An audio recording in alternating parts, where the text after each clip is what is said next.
todos os alunos dos Bastidores da História. Hoje, seguindo no nosso percurso aqui sobre a Grécia, nas aulas pré-viagem Grécia, vamos falar sobre o Santuário de Delfos.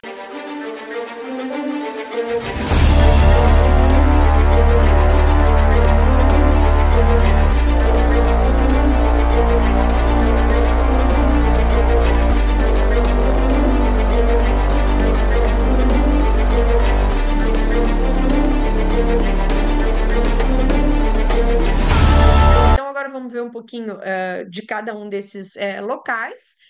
O oráculo, então, ficava dentro do templo de Apolo. O Apolo revelava o futuro, mas não de forma direta. Ao longo aqui das nossas aulas, a gente viu algumas consultas ao oráculo, e nem sempre o que o oráculo respondia era o que era fácil de entender, ele não era claro, né, no que ele dizia. Você tinha uma dupla interpretação, vamos dizer assim. Por quê? Porque os homens não são capazes de entender totalmente o que há no pensamento divino. E nós, humanos, temos essa ânsia, né, de conhecer o futuro. É muito interessante isso, porque, mais uma vez, mostra o que é o ser humano, né? Que independente se é hoje ou se é há 2000 anos atrás, há algumas ânsias, alguns medos que nós temos são os mesmos, né? A gente querer saber o que vai acontecer. Será que eu vou conseguir viajar? Será que eu vou conseguir comprar uma casa? Será que eu vou conseguir ter um filho? Essa ansiedade humana de conhecer o futuro é uma coisa que sempre existiu. E aqui, o oráculo de Delfos nos mostra exatamente isso. Então, quem conhecia as regras do jogo eram os deuses, e aqui no caso, o Apolo. E ele jogava com os homens, ele dava a resposta que ele queria dar, vamos dizer assim. Então, ele, ao mesmo tempo que ele dava a resposta, ele também escondia a resposta. Por isso que era tinha dupla interpretação, tá? É, para ele conseguir cuidar desse local depois que ele matou a Piton, ele vai precisar de sacerdotes. E para conseguir esses sacerdotes, o Apolo vai se transformar num golfinho, vai sair pelo mar, vai abordar um navio, vai falar com os marinheiros vão achar um pouco estranho, mas vão ver que é um deus falando com eles, afinal de contas, era um golfinho falante, e vão aceitar ajudar o Apolo e vão virar os primeiros sacerdotes do deus. Por isso que um dos símbolos do Apolo é o golfinho também. E dentro desse santuário ficava a sacerdotisa, que era a intermediária, vamos dizer assim. Não era o Apolo que estava ali dizendo as palavras. O Apolo se comunicava com a Pítia, que era essa sacerdotisa que entrava numa espécie de transe, como se ela tivesse drogada, e ela dizia o que o Apolo tinha comunicado para ela. Segundo o Estrabão, que estudou geografia lá na antiguidade, ele identificou aqui nesse local uma fissura de onde provavelmente saía um gás vulcânico tóxico e que deixava de fato essa profetisa em êxtase. Então, vejam como é possível que de fato existisse essa situação do transe por uma fissura natural aqui da rocha.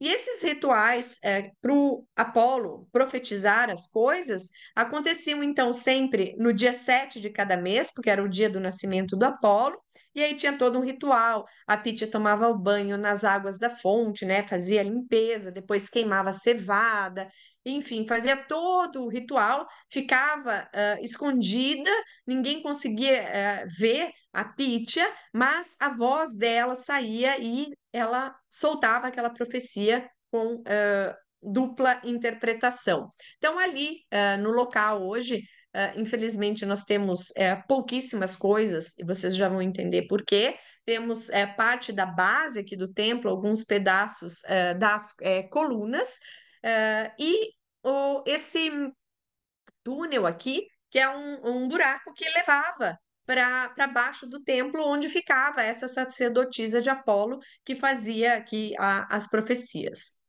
Bem, era um templo originalmente períptero. O que que é um templo períptero? É um templo que tem colunas ao redor de todo o perímetro. Então, temos várias tipologias de templos gregos. Alguns têm colunas só na frente, outros têm só atrás, mas aqui, no caso, são colunas ao redor de toda a base. Esse templo estava em cima de um grande embasamento com 3 degraus para acessar. É uma característica dos templos gregos, que nos romanos, por exemplo, a gente vê uma escada frontal. No templo grego, a gente tem uma escadaria que vai ao redor de todo o templo, aqui 3 degraus. Entrava nesse templo que era de ordem dórica, que é a ordem mais pura grega, né? A gente tem a ordem dórica e a ordem jônica, que são as duas ordens mais puras gregas. A ordem coríntia já começa a ser usada mais no período helenístico, quando a gente tem uma mistura aqui de gosto oriental. Já existia um santuário aqui antes, como nós comentamos, mas o que a gente vê hoje é uma reconstrução. Essas peças aqui fazem parte de uma reconstrução do século IV a.C., que quando ele foi reconstruído por um terremoto que teve aqui na região. Aliás, esse local aqui é bastante suscetível a terremotos.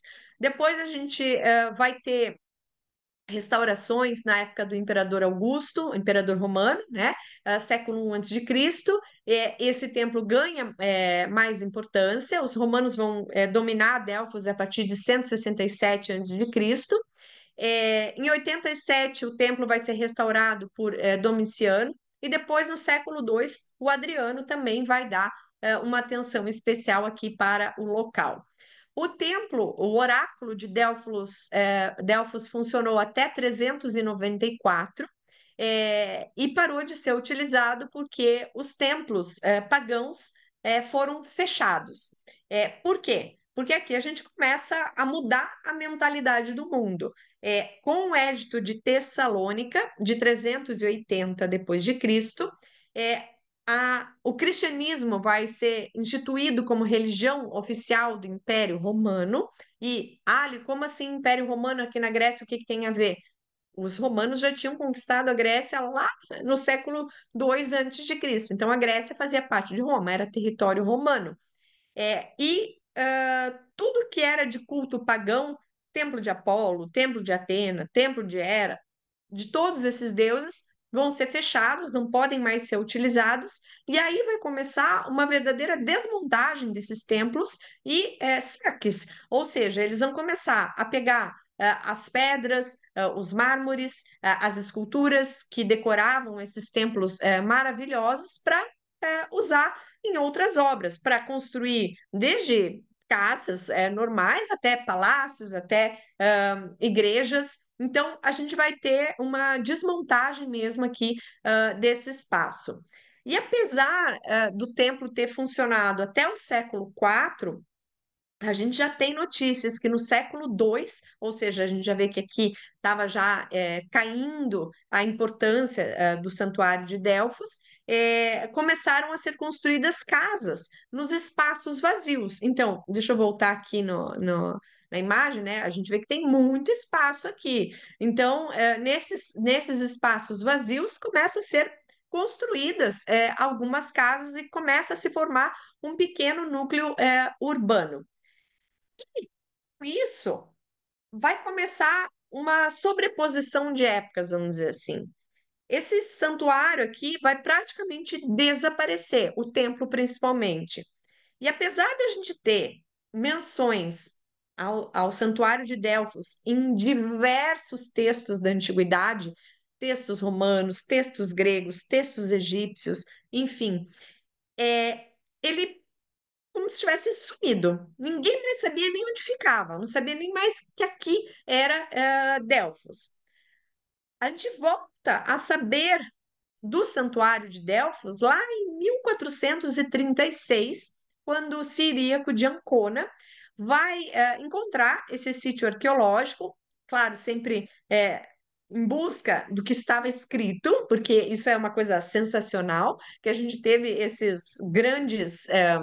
Aqui a gente não pode falar ainda em arqueólogo, enfim, mas grandes estudiosos e curiosos aqui da história que liam aqueles textos do ano de 300 antes de Cristo, do ano 1000, do ano 800 antes de Cristo, e liam isso e falavam, onde é que é esse local aqui que se fala tanto?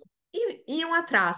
E aí o Ciríaco de Ancona vai encontrar, vai descrever o que ele viu, o estádio, o teatro, mas ele não menciona o templo de Apolo. E vai falar de algumas inscrições, que inclusive algumas a gente conhece pelas descrições dele, eh, e se perderam com o tempo, muitas delas, tá? Mas claro que naquela época, no século XV, não foram realizadas escavações e o sítio ficou praticamente esquecido, vamos dizer assim, tá? Para a gente ilustrar essas inscrições que existiam várias inscrições aqui ao redor do Templo de Apolo. Essa aqui é de Gelão I, que era um tirano de Siracusa, do século V a.C., que vai estar agradecendo ao Apolo por ter vencido uma corrida de cavalos. Então vejam que aqui a gente tem todos os tipos de agradecimentos. Um beijo.